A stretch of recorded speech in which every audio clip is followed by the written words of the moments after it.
nosotros vamos a educar a nuestros hijos. ¿Qué queremos hacer? ¿Cómo lo vamos a hacer? Dijiste que es el deber de los padres. Y hoy en día, pues que si tú eres gato, perro o qué eres, ¿no? Por la violencia en las escuelas, los tiroteos. Da mucho miedo, ¿no? Porque no se sabe si van a estar seguros, ¿no? Eso es increíble. Niños que son homeschool están más capacitados que los de la educación convencional. Yo me atrevo a decir que sí, y creo que los estudios y los resultados de lo que se está viviendo ahora lo demuestran.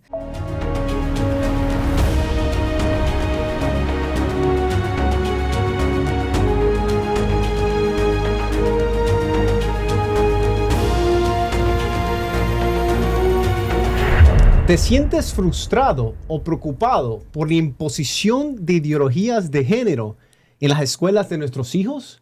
¿O tal vez crees que los currículums escolares convencionales no son ideales para la educación de tus hijos? El día de hoy estoy extremadamente emocionado por presentarles a una maestra de homeschool, educación en casa, que ha acompañado a cientos de estudiantes a conseguir su grado de bachiller, que es el high school llamado aquí en Estados Unidos. En 2011 fundó lo que hoy se llama un microcolegio, Open Doors. En 2020 fundó también un colegio privado virtual en Orlando, Florida, para servir a las familias que hacen o quieren hacer del homeschool su vida diaria. Y sirves actualmente en diferentes países. Sos la pionera en Colombia, pero también sirves en Estados Unidos, Chile, España y Portugal. Si tú eres un padre de familia, este episodio no te lo vas a querer perder, así que velo hasta el final. Sin más, hola Juliana. Hola Cristian, ¿cómo estás? Bienvenida a Funes Fonts Podcast. Muchas gracias por la invitación.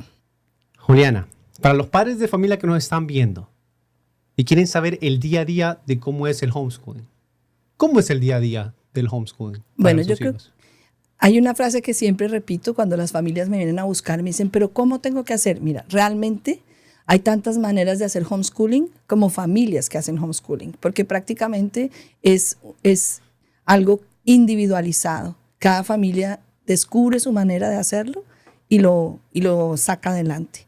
Homeschooling es un reto y es ejercer un derecho y un deber que tenemos como padres de familia de asumir la responsabilidad de la educación de nuestros propios hijos. Yo honestamente estoy convencida que así debe ser. Está bien que yo decida delegar algunas partes de la educación de mis hijos y apoyarme en recursos y en ofertas que haya de diferentes partes, pero en últimas la responsabilidad de educar a nuestros hijos recae sobre nosotros. Y yo soy una persona de fe y pienso que vamos a tener que rendir cuentas de esa educación de nuestros hijos. Entonces, creo que el homeschooling es como la manera natural de educar a los hijos. Es que los padres somos los responsables de la educación de esos hijos. El Estado ofrece ayudas y bueno, hay toda una discusión política y de todo eso, pero creo que realmente el homeschooling es ese asumir, bueno, nosotros vamos a educar a nuestros hijos. ¿Qué queremos hacer? ¿Cómo lo vamos a hacer? Y el día a día, que es tu pregunta, pues se va a desarrollar según ese plan que uno traza. Ahora, puede ser muy estructurado o puede ser desestructurado también, porque yo viví momentos con mis hijos y los hijos de mis amigos más cercanos cuando empecé, en que, por ejemplo, un día decía, hoy tengo que ir al banco, urgente. Y yo, vámonos al banco con todos los chicos. Vamos a ver, tengo que hacer un depósito. ¿Ustedes saben qué es un depósito? Entonces, no sabemos. Mira, sí se hace. Y saben cómo se saca la plata del banco. Y era una oportunidad de aprendizaje que partía de una necesidad de pronto mía. Yo tenía que ir al banco y tenía a los niños. Entonces, digamos que el día a día del homeschooling, pues depende. Ok, eso no tiene que ser totalmente estricto por lo que me dices. Es un brillante ejemplo. Sí, yo creo que cada familia va encontrando qué se ajusta y qué les funciona mejor. Creo que sí es importante como plantearse la pregunta, bueno, ¿hasta qué punto quiero y considero que soy capaz y me corresponde hacerme cargo de la educación de mis hijos? Déjame te pregunto, porque dijiste que es el deber de los padres. Sí. ¿Verdad? Un derecho también. ¿El homeschool usualmente es hecho por los padres o se puede contratar a un tutor o una tercera persona para poder educar a los hijos? vuelvo y te digo, pues depende de lo que la familia considere que es lo más, que se ajusta mejor a ellos. En nuestro caso fue un híbrido. Digamos, nosotros decidimos que teníamos mucha claridad, éramos un grupo como de 4 mamás, teníamos mucha claridad que queríamos hacernos cargo de la educación. En ese caso, en esa situación concreta, se decidió que yo me hiciera cargo, digamos, más presencialmente, porque yo era psicóloga, porque había sido profesora de inglés muchos años, porque me gustaba el trabajo y trato con los niños. Bueno, entonces yo me hice cargo en representación del grupo de papás, pero cada uno aportaba en la medida de lo que sentía que se sentía llamado a hacer. Entonces algunos se los llevaban a hacer deporte, este papá se llevaba a estos a hacer deporte, les da historia porque le encanta, les da música. Bueno, lo hicimos así, pero digamos que conozco familias donde la mamá se dedica a eso. Si uno se pone a ver, bueno, por ejemplo en Colombia, pues el costo de la educación privada es alto. Entonces realmente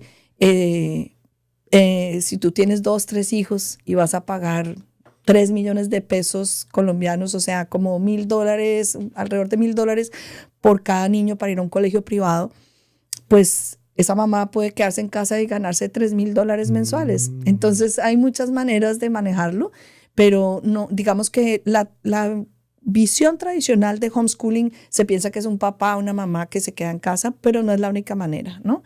Nosotros también empezamos a contratar tutores que nos ayudaran para temas específicos. Y lo que hoy en día yo hago es que le ofrezco a las familias eso. ¿Qué necesita?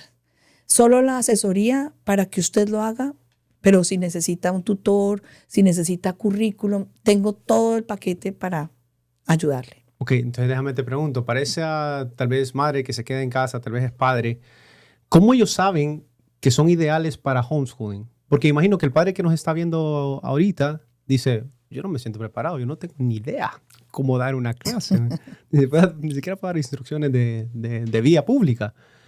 ¿Cómo yo sé que yo estoy preparado para hacerle homeschooling a mis hijos? Bueno, yo creo que si vamos al inicio de todas las cosas, como al origen, si estás preparado para ser padre, estás preparado para educar a tus hijos. No necesariamente para enseñarles, digamos, la parte académica, la materias, pero estás preparado para educarlo, porque es que, ¿quién más lo va a educar? O sea, tú puedes llevarlo a que otros lo instruyan, pero la educación de los hijos, pues es el territorio de los padres.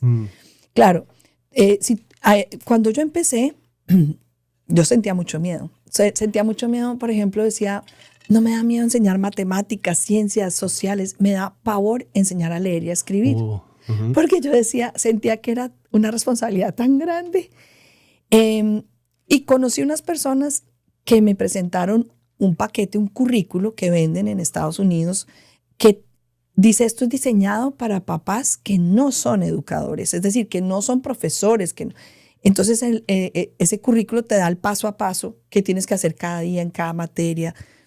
Y así empecé yo, guiándome, buscando. Es que hay mucho material disponible. Hoy en día somos privilegiados, y aún yo que empecé hace 26 años, conseguí material. Entonces, uno puede buscar las fuentes, los recursos para poder hacerlo. Y en lo que uno piensa que dice, no, o sea, ya pues bueno, yo puedo enseñar matemáticas, pero ya trigonometría no me siento capaz, puedo contratar a un tutor, los hay en línea, puedes contratarlo que vaya a tu casa, puedes ir a un sitio a que tu hijo estudie puntualmente la trigonometría que quieres. Hay muchas posibilidades. Ok, y déjame te pregunto, para esos padres que ya lo están haciendo, ¿cómo uno sabe que lo está haciendo bien? ¿Hay alguna métrica, Juliana? ¿Sabes? Porque, digamos, en la empresa privada, uno tiene su negocio, tiene ciertas métricas, ¿no? ¿Llegamos a ello o no? ¿Sí o no? Claro. ¿Sabes? ¿Es successful o no? Pero en este tipo de casos, que uno tal vez lleva al hijo al banco o le está enseñando matemáticas, imagino que hay exámenes, ahí ya nos puedes iluminar un poquito más, pero ¿cómo sabe que uno como padre lo está haciendo bien? Bueno, esa era mi angustia mayor cuando empecé, porque yo decía, yo voy a tener que responderle a mis hijos, soy mamá de 4, ya todos son profesionales, pero yo decía, yo voy a tener que responderles a mis hijos si lo hice bien o no. Porque los primeros que me iban a decir, mamá, por tu culpa no pude hacer esto, iban a ser ellos, ¿no? Bueno, digamos que claro que hay muchas métricas, no se pueden hacer exámenes también, Y yo también los hice, pero hay muchas métricas. Tú puedes saber, pues, si mi hijo está aprendiendo a leer, pues tú lo vas viendo si está aprendiendo a leer.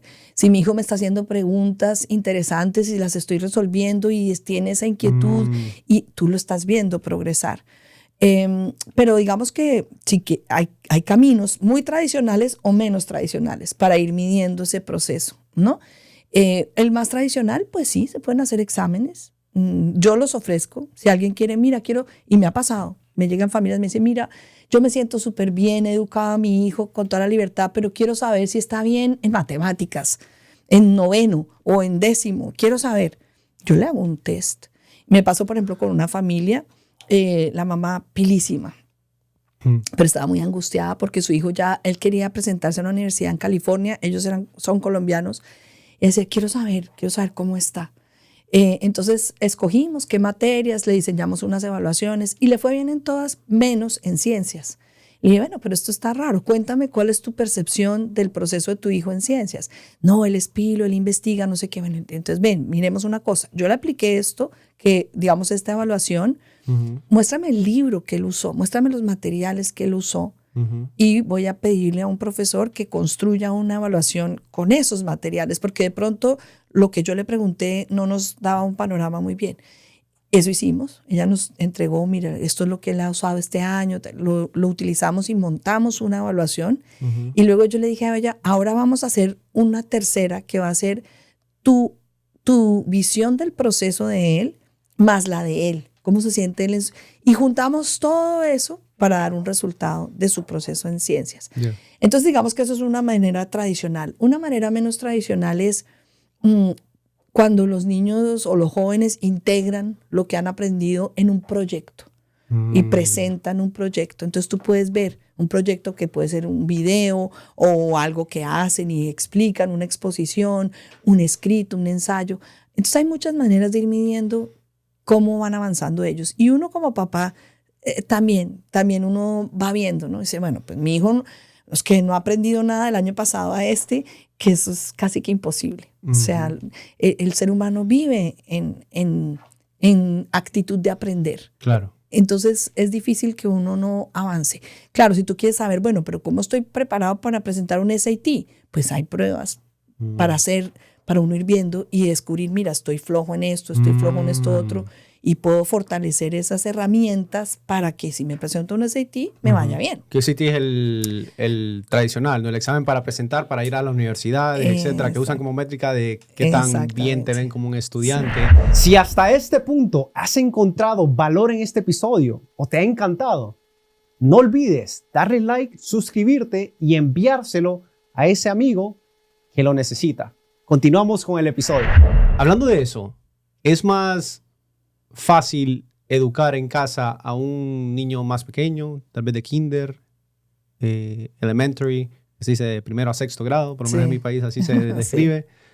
O un adolescente que ya tiene sus mañas, que ya tiene sus hábitos. Yo creo que cuando se empieza desde pequeño, el adolescente no es tan problemático, aunque cada niño tiene sus etapas y sus momentos de crisis y de cuestionamiento y de todo.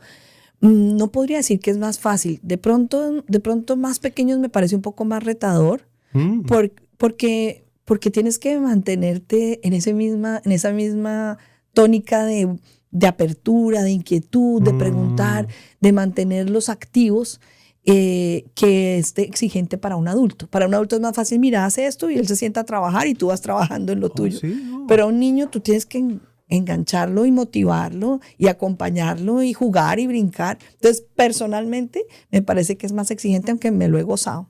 Claro. Sí. Claro, porque yo pensaría, ¿no? Que ya un niño pequeño es más maleable, se le puede influenciar de cierta manera a un niño que ya tiene ciertos hábitos. Bueno, ¿verdad? Cuando empiezas... Cierta personalidad sí, también, cierta... Cuando empiezas y ya los chicos son mayores, es un reto esa transición. Muchas veces lo hacen fácil porque realmente esto responde, es que lo que se busca es adaptar la educación a las necesidades de la persona.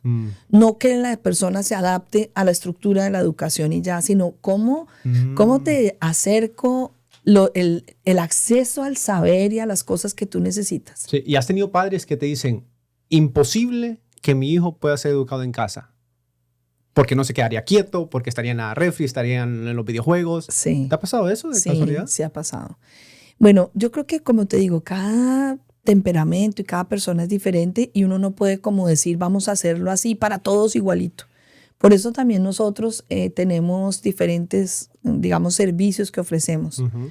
En Estados Unidos por ahora solo lo tenemos en línea y tenemos la posibilidad que una familia diga, nada, yo me encargo, mándame qué tiene que hacer mi hijo, y lo tenemos montado desde pre-kinder, kinder hasta 12, qué tiene que hacer un niño en cada materia, en cada semana, casi que en cada hora que se sienta a trabajar, Uh-huh. para que pueda lograr, digamos, sus objetivos académicos con miras a ir a una universidad, si eso es lo que desea. Lo Uh-huh. tenemos montado.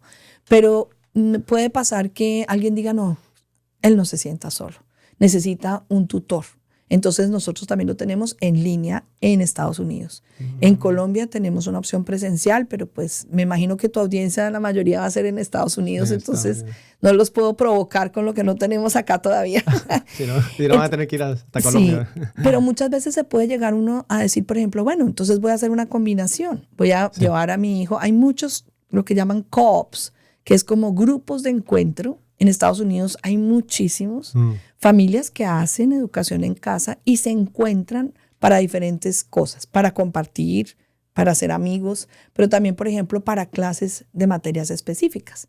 Entonces se reúnen y contratan un tutor y los papás están ahí pendientes, o la mamá, el que sea, y contratan un tutor de matemáticas. Entonces 3 o 4 chicos toman. O hay centros como learning centers donde uno voy a llevar a mi hijo para que tenga un refuerzo de matemáticas porque le cuesta mucho concentrarse. Entonces, hay muchas maneras de hacerlo. Hay formas. Entonces, eso es algo que sucede. Que tal vez tengo mis hijos, tú tienes sus hijos, otra persona tiene sus hijos, y se reúnen en una casa. Dijiste Learning Center, pero usualmente... No, pueden, por ejemplo, se ponen de acuerdo y nos vemos en un parque y nos encontramos en el parque y vamos a tener actividades. A veces hacen deporte juntos, a veces simplemente juegan o van con alguna actividad. Tengo, por ejemplo, conozco de actividades de robótica. Entonces se reúnen y hacen una actividad en el parque donde van a tener como una clase de robótica o de diferentes temas y materias. O vamos a hacer una actividad lúdica y a través de eso vamos a ver qué aprendemos todos, ¿no? Entonces hay mucho.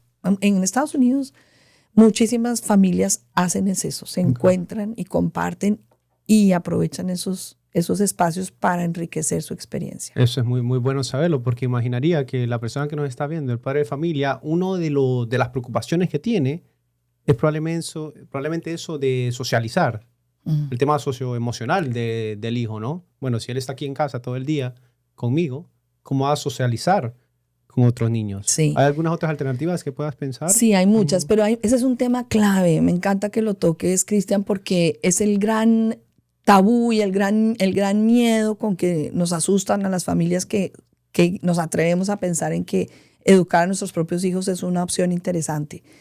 Es una mentira grandísima que los niños tengan que socializar en grupos de 30 niños de la misma edad. Realmente eso es algo artificial. Si tú te pones a pensar en la historia de la humanidad, ¿sí? Los seres humanos, ¿cómo socializamos? En familia.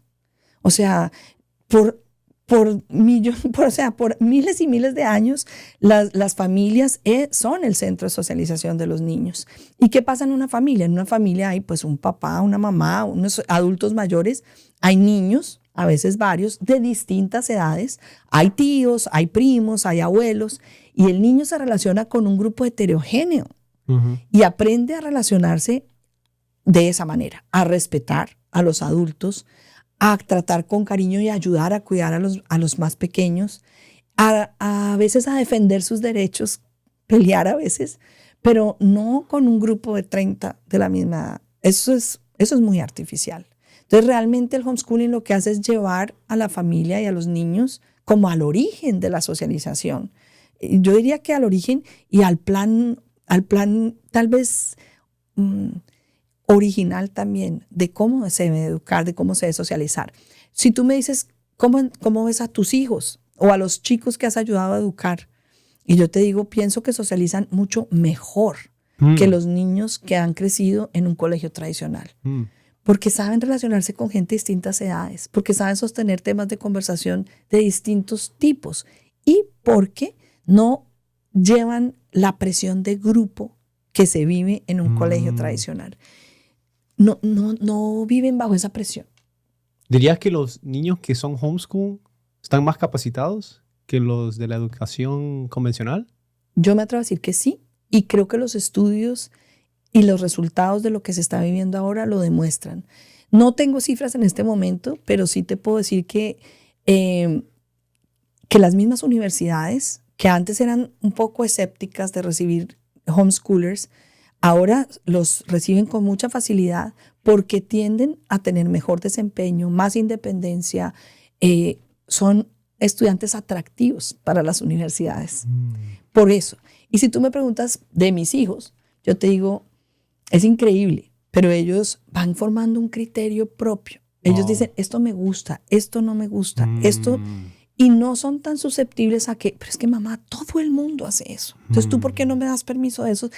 ¿Cuál es todo el mundo? Ya. ¿Sí? Muy interesante eso. Porque se han criado o van fomentando su mente a analizar la situación, ¿no? No porque alguien me dijo, tal vez. Aunque tienen la influencia de los padres, pero siento que tienen más poder analítico que en la escuela convencional. 3 pasos facilitos de cómo uno puede comenzar el homeschooling. Se nos puede hablar tal vez de requisitos legales o cosas que la persona puede hacer en 5 pasos para comenzar homeschooling. Primero, vayan, según el estado donde estén, vayan a Google y busquen las leyes de mi estado para hacer homeschooling. Hay una asociación que se llama HSLDA, Home Education, Legal Defense for, algo así. Perdón que en este momento me puse nerviosa, pero es HSLDA, HSLDA, el Spanglish. Ellos tienen oficinas en todos los estados y tienen una página web excelente donde tú puedes buscar cuáles son las leyes de mi estado para hacer homeschooling. Porque esto es una decisión estatal. Cada estado regula los permisos y los requisitos para hacer homeschooling. En el estado de la Florida hay una libertad muy grande, entonces asesórense. Primero, eso, busquen cuáles son las leyes de mi estado para poderlo hacer. Segundo, busquen a alguien, y obviamente me ofrezco, estoy a su servicio, busquen a alguien que los pueda orientar para el caso específico de su familia, porque cada familia es diferente. Entonces, existimos muchas personas que, porque hemos vivido la experiencia, ofrecemos ese servicio. Busquen a alguien que los pueda orientar para que puedan tomar las mejores decisiones de cómo lo quieren hacer. Y el tercer paso, pónganse de acuerdo como familia, como con el esposo, con los hijos. Vamos a ensayar esto juntos. Por ejemplo, yo siempre digo a las familias, empiecen en vacaciones, unas vacaciones. Hagan la experiencia antes de tomar la decisión radical. Y si se sienten que lo van a poder hacer, entonces pueden tomar la decisión. No están solos. Cuando yo empecé, me sentía muy sola. O sea, Colombia, año 1999, yo no conocía absolutamente a nadie. Una familia, precisamente unos pastores, hijos de unos misioneros estadounidenses que vivían en Colombia. Ella, mamá de 3 niñas, ella había sido educada en casa por su mamá, con sus 2 hermanos, y ella educaba a sus 3 hijas. Fue mi ángel de la guarda. Me contó lo que ella había vivido. Yo ya la vi ella profesional, sus hermanos profesionales, y habían sido educados en casa. Me compartió el material que usaba, me lo mostró. Y solo con eso yo ya dije, bueno, si ella pudo y su mamá pudo, yo puedo, ¿no? Entonces, eso es muy importante, como rodearse de personas que le permitan a uno conocer caminos que van con buenos resultados y que uno se diga, bueno, yo voy a poder, si ellos pudieron, yo voy a poder también. Mencionaste es comenzar en vacaciones. ¿Cómo se puede comenzar en vacaciones? Bueno, porque puedes empezar a hacer las actividades, precisamente si tus hijos están matriculados en un colegio, puedes empezar en summer, como hacer un summer camp. Así empecé yo. Vamos a hacer un campo de verano. Vamos a hacer actividades y empieza uno a estar con los niños y a organizar los días. Y la verdad, pasamos tan felices todos, no solamente ellos, sino todos, que luego hacer la transición a, bueno, ¿y qué pasa si hacemos esto todo el tiempo? No es tan duro. Y si de pronto sientes, no me siento capaz todavía, puedes buscar algo intermedio. Hay muchas personas, como lo que ofrecemos nosotros, que pueden ayudar a hacer esa transición, porque podemos pasar, digamos, de un colegio tradicional a que estudien con nosotros en línea, con profesores en tiempo real, en línea, y luego pasar a algo aún menos estructurado, más libre. Entonces hay caminos, hay que asesorarse, hay que buscar, hay recursos. Hay recursos, más que nunca, dirías, por lo que dices. Lo primero sería buscar el tema de las leyes estatales, sí, ¿verdad? En este caso, la Florida, o la persona que nos está viendo en diferentes estados. Lo segundo es asesorarse de una persona que lo ha hecho antes, con la experiencia, que yo sé que tú tienes una vasta experiencia. Y lo tercero es comenzar pequeño, ¿no? Ponerse de acuerdo en familia. En sí. familia, porque es una decisión familiar. No puede uno atropellar a nadie con eso, ¿no? Y yo creo que esa es una buena base. Todo, pues si va a ser en familia, pues hay que hacerlo dialogado, hay que estar de acuerdo. Sí, que todos estén de acuerdo, ¿no? Porque después puede haber fricción o tú... Y bueno, y si no están de acuerdo, por eso mismo, hagamos el ensayo. ¿Qué pasa si hacemos esto y miramos cómo nos sentimos todos, ¿no? Ahí tienen ejemplos claros como el de tus hijos, que por lo que estaba viendo, 2 administradores de empresa, sí, arquitectos, ingenieros, así que te felicito. Tengo de todo. Te felicito por eso. Hablabas de 1999. Sí. Estaba buscando ciertas estadísticas, que muchas de ellas son ambiguas, del porcentaje de los niños que hacen homeschooling. Y en 1999 era solamente el 1.7% de los niños en edad escolar. Después, para los 2000, subió a un 3.4%, que imagino que ahí hubo también el boom del Internet, sí, y eso ayudó a subir ese porcentaje. De 2010 a 2020, prepandemia, se mantuvo en ese 3.4%, y ya después para el 2021, que entra la pandemia, sube a un 11%. Claro. Que ahí también, por lo que estaba leyendo, hay un caveat, hay un matiz de que los censos no eran muy confiables de alguna manera, porque no sabían cómo diferenciar de el modo virtual, educación sí, remoto, versus el homeschooling, pero ya después, post pandemia, surgió o bajó nuevamente del 5 al 6%, que aún es más porcentaje de lo que había antes de la pandemia. Y mucha gente comenta online, expertos, ¿no?, que homeschooling va a ser el futuro de la educación. Pero dicho esto, ¿cuáles son los aspectos negativos del homeschooling? Eso para mí es una pregunta difícil, porque si te soy sincera, me cuesta encontrarlos. De pronto yo diría, a ver, aspectos negativos.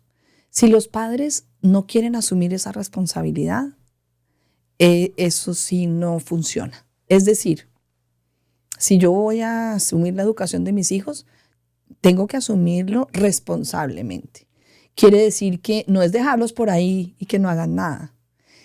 Aún si yo dejo un niño así, va a aprender algo. Pero yo creo que tenemos que ser conscientes, y era una de mis grandes preocupaciones. Yo decía, bueno, yo me le mido a esto, pero yo quiero que mis hijos no estén en desventaja con ningún otro niño. Por ejemplo, pues siendo colombiana, para nosotros el bilingüismo es un valor muy importante. Yo decía, mis hijos tienen que ser bilingües, mis hijos tienen que tener buenas bases de matemáticas, de todas las áreas, porque yo no quiero que ellos estén en desventaja con un niño que haya sido educado tradicionalmente. Esa era mi postura, ¿sí? Y trabajé muy duro por lograr eso. Entonces, creo que eso podría ser una desventaja, que los papás no se lo tomen suficientemente en serio. Si tú me dices, Juliana, de todas las personas que tú has conocido, ¿cuántos casos te has encontrado así? Yo creo que 2 máximo. Y te estoy hablando de 26 años en esto. Máximo 2 casos donde yo diría, yo creo que esta persona está muy relajada. Pero ¿tú realmente crees que el padre hispano tiene ese compromiso con sus hijos para encontrar el tiempo, para hacer ciertos sacrificios? Porque yo pienso, bueno, uno de los padres tiene que tomar un sacrificio de tiempo, ¿no? Financiero también, porque probablemente tenga que dejar de trabajar. ¿Esto es algo cierto? Mira, yo creo que eso también es como otro miedo que nos plantea, pero no. Yo lo que he descubierto, bueno, sí, alguien tiene que decidirse y lanzarse.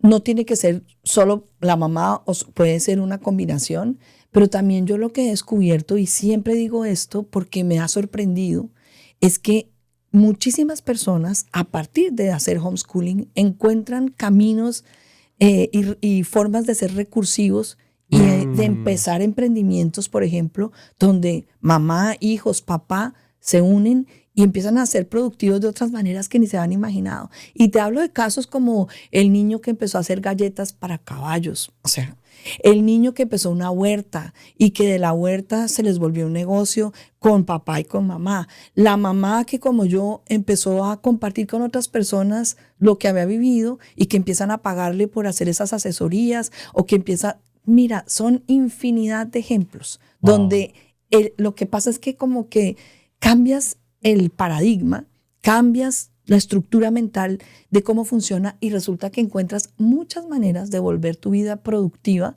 Mira, cantidades de mamás que, por ejemplo, oiga, esto me funcionó con mis hijas, lo voy a empezar a vender en línea.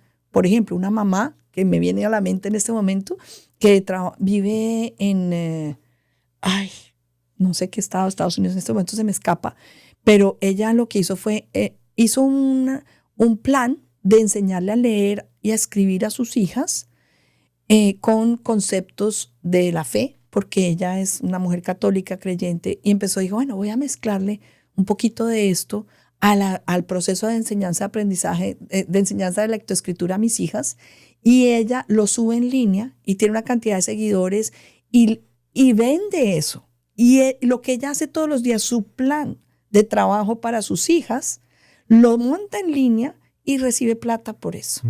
Y como eso te puedo contar 1000 ejemplos. Una pareja de padres en Colombia, ella es educadora de infancia y él hace mercadeo, publicidad y diseño y todo. Entonces tienen montado, hacen videos de los ejercicios que hacen con su hija y tienen una plataforma donde los padres pagan por tener acceso a eso y ellos lo mismo, van grabando lo que hacen de homeschooling con su hija y viven de eso. Pero te digo que tienen 600 familias que pagan una mensualidad muy baja, pero 600 por tanto, y ellos se les volvió su trabajo, la educación en casa de su hija.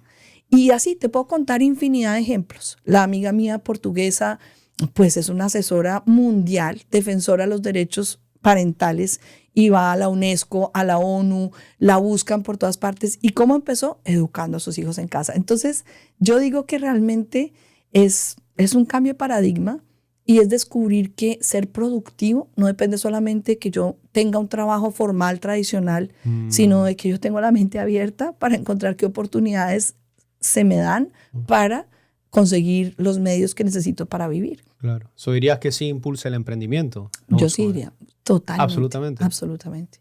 En los niños también, son muy creativos. Hay una familia que de hecho vive acá en la Florida, que se dedican a motivar a que las familias hagan homeschooling. Y sus 3 hijos son unos emprendedores tremendos. Entonces, el mayor hace impresiones en 3D y hace juegos de ajedrez y los vende. La segunda tenía una empresa de cooking, de hacer cosas en culinaria y tiene un canal de YouTube para eso. Y me contó la mamá en estos días que ahora empezó un emprendimiento de tejer en crochet y hace bufandas y hace sacos y los está vendiendo. Y el chiquito, no me acuerdo en este momento qué hace, pero todos son emprendedores. Wow. Entonces, mira, eso es lo que yo me encuentro todo el tiempo. Qué bello. Sí. Qué bello. Para la persona que dice, hablando de otro aspecto negativo, solamente pensando, ¿no? El tema del dinero. ¿Cuál es el presupuesto que un padre tiene que tener para un homeschooling? Pues, mira, yo conozco padres que le ponen presupuesto mínimo, casi que 0, o padres que le invierten y consiguen materiales muy buenos. Porque mira, tú puedes hacer homeschooling, puedes irte a la biblioteca de tu barrio y eso es gratis. Y puedes ahí encontrar los libros y los recursos si no tienes dinero. Pero también hay empresas que te venden todo el paquete prehecho, con los libros, con todo. O hay empresas como la nuestra que se llama New World Dream Academy que te podemos, bueno, ¿qué quieres? ¿Quieres lo de matemáticas nomás? Te lo mandamos. ¿O quieres lo de todas las materias? Entonces, depende de los recursos. Y como te digo, ahora el estado de la Florida está, los padres pueden pedir dinero para hacer homeschooling. Es viable. Es viable. Eso es viable. Ya les están dando esos scholarships, dinero para hacer el homeschooling. Okay. En la Florida, por lo menos. Ok. Y digamos que, tratando de retarte evidentemente con tu pensamiento, el tema de recibir, yo sé que lo mencionaste, pero tal vez puedes profundizar. Si yo quisiera que mi hijo tuviera diferentes perspectivas, pues si tú eres la madre y tú eres su maestra, tiene tu perspectiva solamente. ¿Cómo puede el hijo tener diferentes perspectivas que le pueden alimentar esa creatividad de la que hablas? Mira, pero es que hoy en día vivimos en un mundo digital y globalizado. Entonces realmente, al contrario, yo creo que la lucha de los papás es por limitar un poco la información que reciben, porque tenemos bombardeo de información por todos lados. Entonces antes uno quiere es como encauzar un poco el tipo de información al que acceden ellos. Y más bien el reto de los padres hoy en día es ese: ¿cómo limito la información? Porque es que tienen acceso a todo. O sea, mira, en la palma de la mano, es un celular, ¿no? Entonces, no, ellos exploran el mundo, aprenden de muchas cosas. Y cuando tú le das campo a una persona, yo creo que tú mismo lo puedes haber vivido, uno le dan campo para digamos, perseguir algo que a uno le interesa. Normalmente las personas, si nos dan el campo, solemos avanzar en eso. Claro, también tenemos una tendencia a la pereza, que también es muy humano, ¿no? A que mejor me quedo y me siento a ver videos o a ver una película y no hago nada. Sí. Pero ahí es donde uno como padre tiene que, no, o sea, limitemos esto. O sea, hay un rato para descansar, pero hay un tiempo para avanzar, para estudiar, para profundizar, y uno, digamos que tiene que ejercer un poquito ahí, como lo hicieron con uno. No te puedes quedar ahí acostado, o sea, vamos a levantarnos temprano, vamos a hacer ejercicio, todo eso nos corresponde como padres, como creo que siempre ha sido. No consigo una familia que no se preocupe por eso.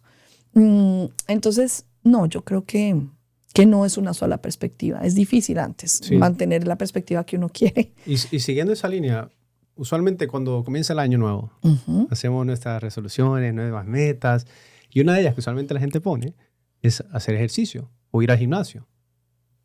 Y hay estadísticas, no las tengo exactamente, pero que entras y para el mes de febrero desertaste.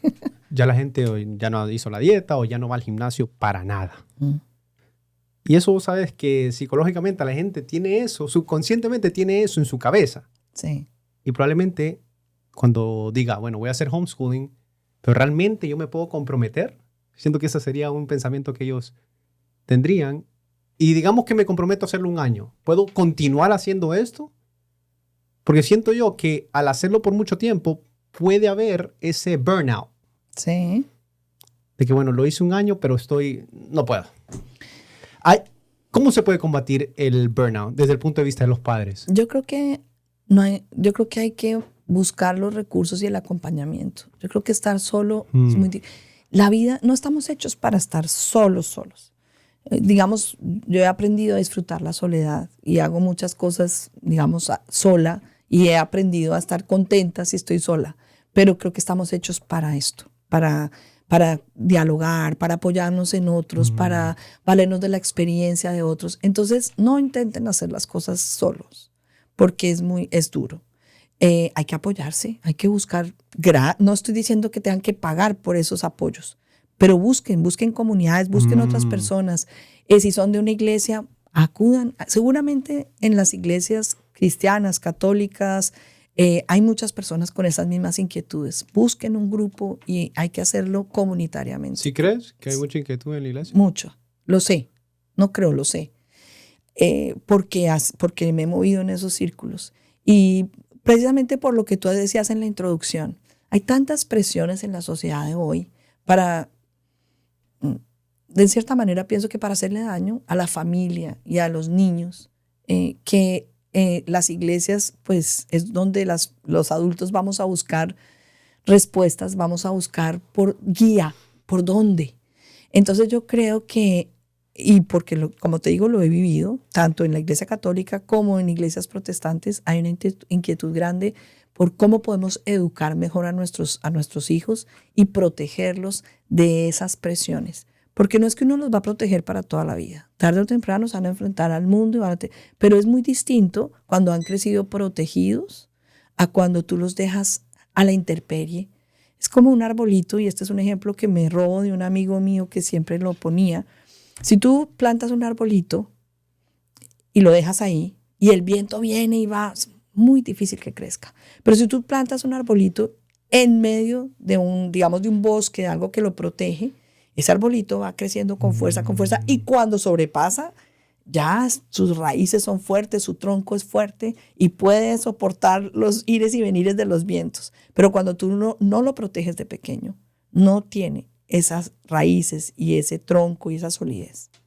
¿Qué tipo de presiones crees que han recibido los niños? Bueno, yo me refiero a las presiones de grupo y a las presiones de ideologías, ¿no? Cualquier ideología que pasa, entonces, y las presiones de grupo, ¿qué tienen que ver con eso mismo? Mira, es que todo el mundo hace esto. Mira, todo el mundo puede estar cometiendo un error, ¿sí?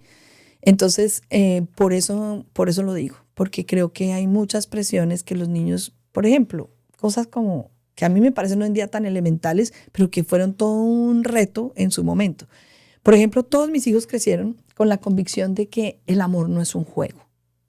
Uno no juega con el corazón propio ni con el corazón de las demás personas. El amor es algo serio para cuando yo estoy lista para realmente amar y dejarme amar. El sexo no es un juego.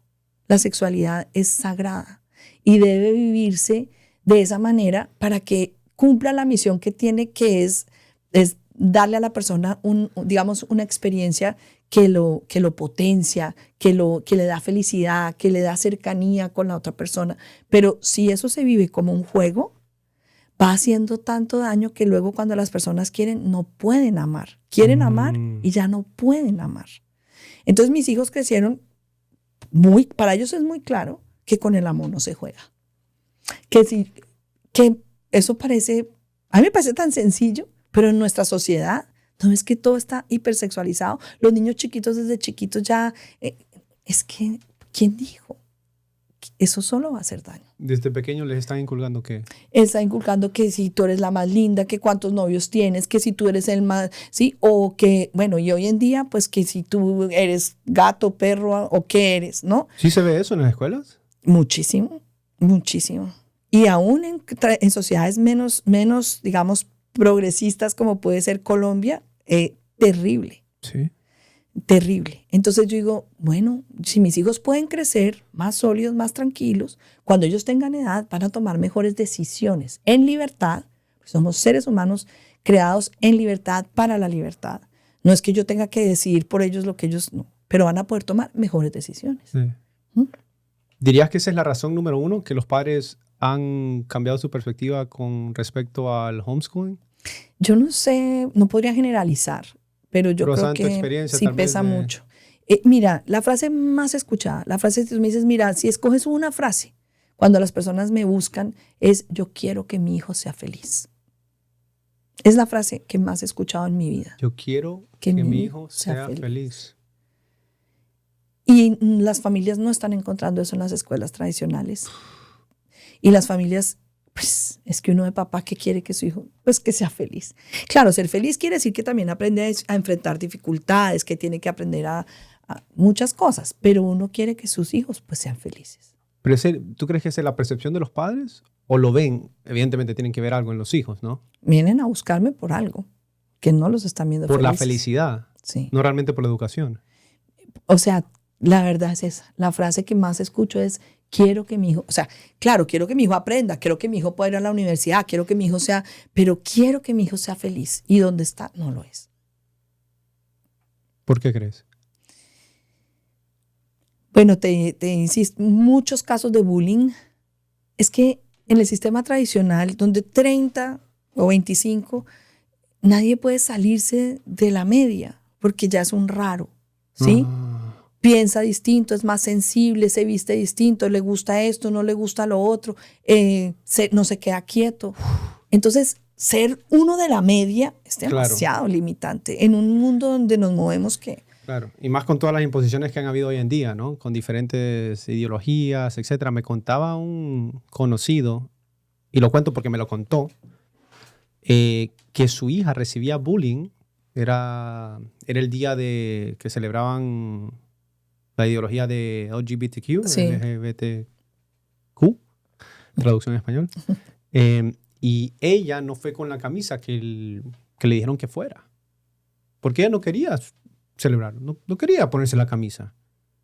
Y dice que ese día ella recibió un bullying. Y me llama poderosamente la atención porque hay una dialéctica de opresor y oprimido, Sí. ¿no? En esa ideología, y al final parece que es del otro lado. Que al final ellos terminan bullying a este tipo Exacto. de niños.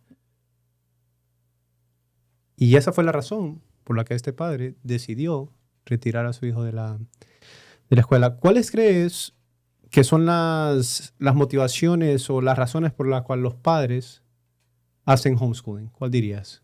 Unas 3 tal vez. Porque quieren compartir con sus hijos. Ok, compartir con sus hijos. Porque quieren ser parte de su proceso de crecimiento y no, porque es un poco aislante, ¿no? Ellos van al colegio, tú no sabes qué pasa en la vida de ellos 8 o 10 horas al día. Ok. Y tú vas a lo tuyo y luego, y cada vez hay menos espacios de compartir porque no se cena juntos, Sí. no se desayuna juntos, Sí.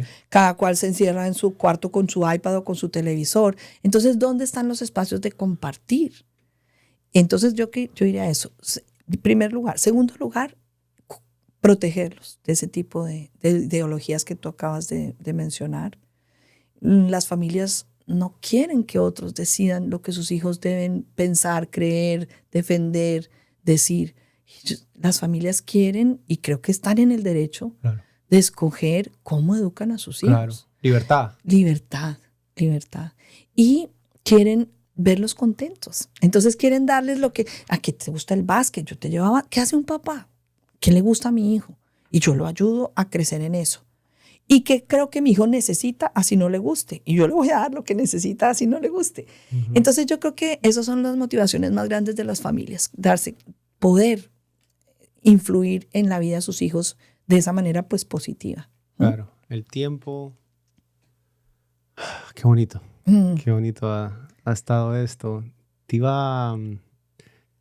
El estilo de vida de las personas, de los padres, creo que tiene mucho que ver tal vez también, que pueden hacer homeschooling. Tal vez si viajan mucho. Bueno, eso ayuda. No, porque yo pensando, bueno, si yo soy alguien que viaja mucho por mi trabajo, ubicar a mi hijo en cada escuela ha de ser un tremendo reto. Sí, de acuerdo. Y un dolor de cabeza probablemente. Lo siento yo que si se viaja mucho, probablemente tienes muchas de esas personas Sí. que viajan mucho. Por ejemplo, en Portugal, ese es uno de los motivos que la ley permite hacer homeschooling si la familia se mueve mucho y cada vez somos más viajeros, ¿no? Uh-huh. El tema de la violencia, que quería regresar a esos puntos, las razones por las cuales los padres. ¿Crees que la violencia, que yo sé que no lo has mencionado, que me llamó la atención, pero la violencia en las escuelas, los tiroteos, Claro. ¿eso lo mencionan también? Uy, da mucho miedo, ¿no? En los Estados Unidos creo que hoy en día puede ser un factor muy importante de la decisión de los padres para no enviar a sus hijos al colegio, porque no se sabe si van a estar seguros, Eso ¿no? es increíble pensar eso. Y estaba leyendo, les pasaron unos reportes de eso, hace unos meses, cuando querían retirar las armas de Estados Unidos o trataban de pasar leyes de ese calibre, que en los últimos 2 años, más de 400 tiroteos en escuelas. No, Que uno escucha esporádicamente, pero pasa más una locura. de lo que uno pensaría. O sea, no todo sale al... Da la impresión que no. Yo no veo noticias. No sé si tú eres como yo en ese sentido. Las personas que nos ven probablemente consumen mucho de este tipo de podcast, pero yo no veo noticias. Entonces no sería la persona tal vez adecuada, pero sí sucede más de lo que se conoce. de lo usual. Preguntas rápidas, Dale. respuestas cortas. Eso, dale. ¿Está bien? Un lugar para perderte, Juliana. Un lugar para perderme. Europa. Primera cosa que haces cuando te levantas. Orar. ¿Tu ídolo de la infancia? Voy a sonar cursi. Jesús, no tengo otro. ¿Qué te gusta leer? Me gusta leer sobre temas de teología y de sanación interior. Me apasiona. Yo soy psicóloga, ¿no? Me encanta todo lo que tenga que ver con la sanación. Entonces veo la psicología de la mano de la fe. ¿Qué te saca de quicio? Que me traten de restringir la libertad. Me pone muy brava. No, te quieren imponer. Sí. Un sueño, si tuvieras un sueño que conseguir, ¿cuál sería en esta vida?